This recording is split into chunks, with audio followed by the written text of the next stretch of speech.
नमस्कार, मी केतन येवले आणि तुम्ही पाहताय संवाद महाराष्ट्राचं न्यूज चॅनल. आपण जर पाहिलं की नागपूर या ठिकाणी झालेल्या एका सभेमध्ये RSSचा स्टार प्रचारक असणारा, त्याला संपूर्ण देशामध्ये ज्याची एक वेगळीच क्रेज होती. मुळात आपला भारत देशच असा आहे की सुरुवातीला काही भोंदूबाबांना आपण डोक्यावरती घेतो, आपल्या डोक्यावरती नाचायला देतो, आपल्या कानात मुतून घेतो आणि नंतर मग शेवटी ज्यावेळेस सत्यता बाहेर येते त्यावेळेस आपण पायाखाली तोडायला तयार होतो. परंतु तिथपर्यंत जाऊस्तोवर ते गायब झालेले असतात. आजचा व्हिडिओ बनवण्याचं कारण काय माहिती आहे का? नागपूर या ठिकाणी RSSची एक सभा होती. त्या सभेमध्ये RSSचे प्रमुख मोहन भागवतसुद्धा होते. बाकीचे BJP पक्षाचे काही नेते असतील माहीत नाही, परंतु RSSचे बरेच नेते त्या ठिकाणी होते, काही बाबा लोक होते.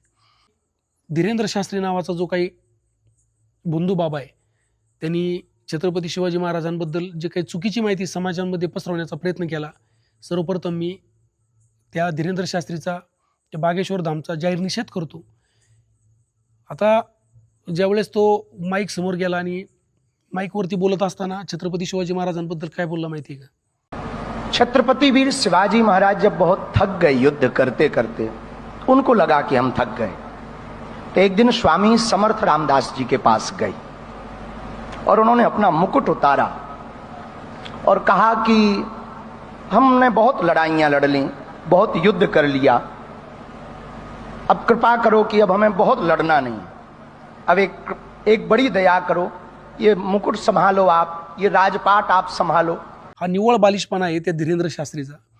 कुठल्याही प्रकारचं आपल्या हातामध्ये पुरावे नसताना, छत्रपतींचा कुठला इतिहास न वाचता समाजामध्ये जे काही जातीय विष घालवण्याचं काम हे बालिश बंधूबाबा करतायत. सर्वप्रथम यांचा जाहीर निषेध करतो.